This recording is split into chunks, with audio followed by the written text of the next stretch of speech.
राष्ट्रीयता बनाम साम्राज्यवाद। भारत की खोज पुस्तक का अंतिम दौर भाग 2। मध्य वर्ग की बेबसी और गांधी का आगमन। पहला विश्व युद्ध आरंभ हुआ। राजनीति उतार पर थी। इसका कारण था कांग्रेस का तथाकथित गरम दल और नरम दल में विभाजन, युद्ध काल में लागू किए गए नियम और प्रतिबंध। अंततः विश्व युद्ध समाप्त हुआ और शांति के परिणाम स्वरूप देश में राहत, प्रगति की बजाय दमनकारी कानून और पंजाब में मार्शल लॉ लागू किया गया। जनता में अपमान की कड़वाहट और क्रोध का आवेश भर गया। ऐसे समय में जब हमारे देश के पौरुष को लगातार कुचला जा रहा था, शोषण की लगातार निर्मम प्रक्रिया से हमारी गरीबी बढ़ रही थी, हमारी जीवन शक्ति क्षीण हो रही थी, किसान वर्ग दब्बू और भयभीत था, कारखानों के मजदूरों की स्थिति बेहतर नहीं थी, मध्य वर्ग और बुद्धिजीवी लोग जो इस सर्वग्रासी अंधकार में आकाशदीप हो सकते थे, खुद इस सर्वव्यापी उदासी में डूबे हुए थे। और तब गांधी जी का आगमन हुआ। वे ताज़ा हवा के इस झोंके की तरह आए जिसने फैलकर हमें गहरी सांस लेने के योग्य बनाया। वे ऊपर से अवतरित नहीं हुए थे, वे भारत की करोड़ों आबादी के बीच से ही निकल कर आए थे। वे उन्हीं की भाषा बोलते थे, लगातार उनकी सोचनीय स्थिति की ओर ध्यान आकर्षित करते थे। उन्होंने हमसे कहा कि इन मजदूरों और किसानों की पीठ से उतर जाओ। तुम सब जो उनके शोषण के सहारे जिंदा हो, उस व्यवस्था को समाप्त कर दो जो इस गरीबी और दुर्गति की जड़ है। उन्होंने जो कुछ कहा, हमने उनमें से ज़्यादातर बातों को आंशिक रूप में माना, कभी कभी बिल्कुल नहीं भी माना, लेकिन यह एक गौण बात थी। उनकी शिक्षा का सार था निर्भयता और सत्य और इनसे जुड़ा हुआ कर्म। वे हमेशा सामान्य जनता की खुशहाली पर नज़र रखते थे, लेकिन ब्रिटिश शासन के अधीन सबसे प्रबल एहसास था भय, व्यापक दमनकारी दमघोटू भय, सेना का, पुलिस का, दूर दूर तक फैले हुए खुफिया विभाग का भय, अफसरों और जमींदार के कारिंदों का भय, साहूकार का भय, बेकारी और भुखमरी का भय जो हमेशा करीब खड़ा रहता था। चारों तरफ फैले इस डर के खिलाफ ही गांधी जी की शांत किंतु दृढ़ आवाज उठी, डरो मत। इस तरह लोगों के ऊपर से भय का काला लवादा उठ गया। पूरी तरह तो नहीं, पर आश्चर्यजनक मात्रा में, क्योंकि भय का झूठ से नजदीक का संबंध था। जैसे जैसे झूठ और लुक छिपकर काम करने की जरूरत कम होती गई, वैसे वैसे एक व्यापक परिवर्तन दिखाई देने लगा। यह मनोवैज्ञानिक परिवर्तन था। गांधी ने भारत में करोड़ों लोगों को अलग अलग मात्रा में प्रभावित किया। कुछ लोगों ने अपने जीवन की पूरी बनावट को ही बदल दिया, कुछ पर आंशिक प्रभाव पड़ा, फिर प्रभाव मिट गया, पर पूरी तरह नहीं। अलग अलग लोगों में प्रतिक्रियाएं भी अलग अलग हुई। हर आदमी के पास इस सवाल का अलग अलग जवाब था। गांधी जी के नेतृत्व में कांग्रेस का सक्रिय होना। गांधी जी ने पहली बार कांग्रेस के संगठन में प्रवेश किया, तत्काल उसके संविधान में पूरी तरह परिवर्तन ला दिया। उन्होंने इसे लोकतांत्रिक और लोक संगठन बनाया। अब उसमें किसानों ने प्रवेश किया। अपने नए रूप में वह एक विशाल किसान संगठन दिखाई देने लगा, जिसमें मध्य वर्ग के लोग संख्या में छितरे हुए थे, लेकिन उनका जोर काफी था। अब उसका खेतीहर चरित्र बढ़ने लगा था। औद्योगिक मजदूर भी उसमें आए थे, अपनी व्यक्तिगत हैसियत में, अलग से संगठित रूप में नहीं। इस संगठन का लक्ष्य और आधार था सक्रियता, ऐसी सक्रियता जिसका आधार शांतिपूर्ण पद्धति थी। अब तक जो विकल्प थे उसमें या तो केवल बातचीत करना, प्रस्ताव पारित करना था, अथवा हिंसक कार्यवाही करना। इन दोनों तरीकों को एक तरफ हटा दिया। हिंसा की विशेष रूप से निंदा की गई, क्योंकि वह कांग्रेस की मूल नीति के खिलाफ था। काम करने का एक नया तरीका निकाला गया, पूरी तरह शांतिपूर्ण था, लेकिन जिस बात को गलत समझा जाता था उसके आगे सिर झुकाना मंजूर नहीं किया गया।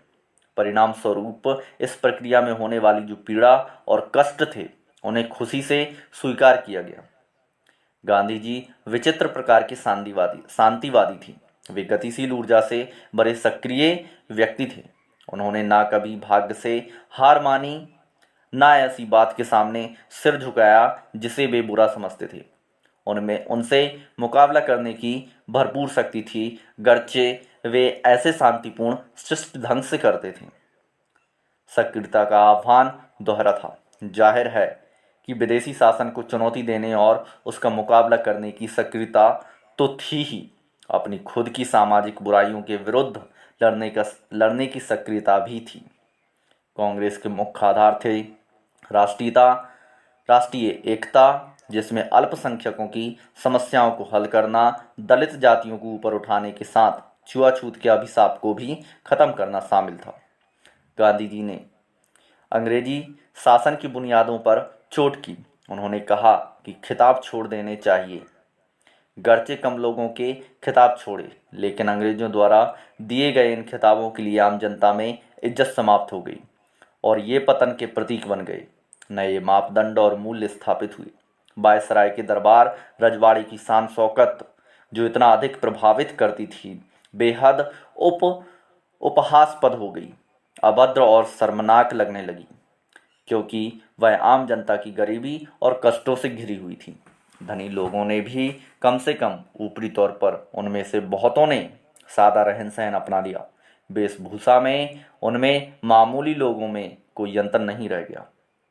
कांग्रेस के पुराने नेता, जो एक अलग और ज़्यादा निष्क्रिय परंपरा में पले थे, इन नए तौर तरीकों को आसानी से नहीं अपना सके और आम जनता की इस उठान से उन्हें परेशानी हुई। लेकिन जो हवा पूरे देश में बही, उन लोगों में भी उसका नशा कुछ दूर तक भर गया। ऐसा कहा जाता है कि भारतीय मानस मूलतः निर्वृत्ति मार्गी है, पर गांधी जी इस निर्वृत्त मार्ग के एकदम विपरीत थे। भारतीय जनता की निष्क्रियता के विरुद्ध संघर्ष करने और उसे बदलने के लिए जितना काम उन्होंने किया, किसी दूसरे ने नहीं किया। उन्होंने हमें गांव की ओर भेजा। कर्म के नए संदेश को ले जाने वाले अनगिनत दूतों की गतिविधियों से देहात में चहल पहल मच गई। किसानों को झकझोरा गया। हम लोगों पर प्रभाव दूसरे ढंग का था। हमने पहली बार ग्रामीण को उसकी सच्ची झोपड़ी में भूख की उस छाया के साथ, जो हमेशा उसका पीछा करती थी, चिपटे देखा। हमने इन यात्राओं से भारतीय अर्थव्यवस्था के बारे में पुस्तकों और विद्वत्तापूर्ण भाषणों की तुलना में अधिक जाना। जो भावात्मक अनुभव हमें पहले हो चुके थे, उन्हें बल मिला। आर्थिक, सामाजिक और दूसरे मामलों में भी गांधी जी के विचार बहुत सख्त थे। उन्होंने इन सबको कांग्रेस पर लादने की कोशिश नहीं की। इनमें से कुछ विचारों को उन्होंने कांग्रेस में बैठाने की कोशिश की। ये सावधानी से आगे बढ़े, क्योंकि वे जनता को अपने साथ ले चलना चाहते थे। बहुत से लोगों ने उनके सभी विचारों को स्वीकार नहीं किया। कुछ लोगों का उनके बुनियादी दृष्टिकोण से मतभेद था। दो तरह से उनके विचारों का स्पष्ट किंतु पर्याप्त प्रभाव पड़ा। हर बात की बुनियादी कसौटी यह थी कि उससे आम जनता का भला कहाँ तक होता, और दूसरा यह कि लक्ष्य भले ही सही हो, लेकिन साधन हमेशा महत्वपूर्ण होते हैं, उनकी अनदेखी नहीं की जा सकती। गांधी जी मूलतः धर्मप्राण व्यक्ति थे। वे अपने अंतरतम की गहराइयों तक हिंदू थे, लेकिन धर्म संबंधी उनकी अवधारणा का किसी सिद्धांत, परंपरा, कर्मकांड से कोई संबंध नहीं था। उनकी बुनियादी सरोकार नैतिक नियमों में उनकी दृढ़ विश्वास से है, जिन्हें वे सत्य या प्रेम के नियम कहते हैं। सत्य और अहिंसा, इन दोनों शब्दों को वे एक ही अर्थ के लिए अदल बदल कर इस्तेमाल करते हैं। उनका दावा है कि वे हिंदू धर्म की मूल भावना को समझते हैं।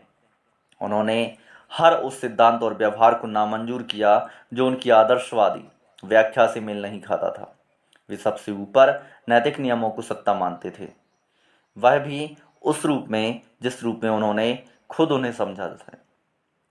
जीवन के अन्य पक्षों की ही तरह औसत आदमी के लिए इससे राजनीति में परेशानी और अक्सर गलतफहमी पैदा होती है, लेकिन कोई बाधा उन्हें अपनी पसंद के सीधे रास्ते से नहीं हटा पाती, क्योंकि एक सीमा के भीतर वे बराबर अपने को बदलती हुई स्थिति के अनुरूप ढालते चलते हैं। वे हमेशा खुद अपने से शुरुआत करते हैं उनकी कथनी और करनी में इतना मेल होता है जितना हाथ में हाथ और दस्ताने में। जिस भारत को वे अपनी इच्छाओं और आदर्शों के अनुसार ढालने जा रहे थे, उसके बारे में उनका विचार था, मैं एक ऐसे भारत के लिए काम करूंगा जिसमें गरीब से गरीब व्यक्ति भी यह महसूस करेगा यह उसका देश है, जिसके निर्माण में उसकी आवाज़ प्रभावी है। एक ऐसा भारत जिसमें लोगों के ऊंचे नीचे वर्ग नहीं होंगे। एक ऐसा भारत जिसमें सब जातियां पूरे संभाव से रहेंगी। ऐसे भारत में छुआछूत या नशीली मदिरा व दवाइयों के अभिशाप के लिए कोई जगह नहीं होगी। स्त्रियों को पुरुषों के समान अधिकार होंगे। यही मेरे सपनों का भारत है, जहां उन्हें अपनी हिंदू विरासत पर गर्व था, वहां उन्होंने हिंदू धर्म को एक सार्वभौमिक बाना पहनाने का प्रयत्न किया। सत्य के घेरे में सब धर्मों को शामिल कर लिया। उन्होंने अपनी सांस्कृतिक विरासत को संकीर्ण बनाने से इनकार कर दिया। उन्होंने लिखा, भारतीय संस्कृति ना हिंदू है, ना इस्लाम, ना पूरी तरह से कुछ और है, यह सबका मिला जुला रूप है। उन्होंने आगे लिखा, मैं चाहता हूं कि मेरे घर के पास सारे देश की संस्कृति जितनी स्वतंत्रता से संभव हो उतनी स्वतंत्रता से फैली, लेकिन उसमें से कोई मेरे पैर उखाड़ दे, मुझे यह मंजूर नहीं। आधुनिक विचारधाराओं से प्रभावित होकर उन्होंने कभी अपनी जड़ों को नहीं छोड़ा और उन्हें मजबूती से पकड़े रखा। डूबे हुए लोगों को उठाने की लगन के सामने सभी बातों की तरह धर्म का भी उनके लिए गौण स्थान था। एक अधभूखे राष्ट्र का ना कोई धर्म हो सकता है, ना कला, ना संगठन।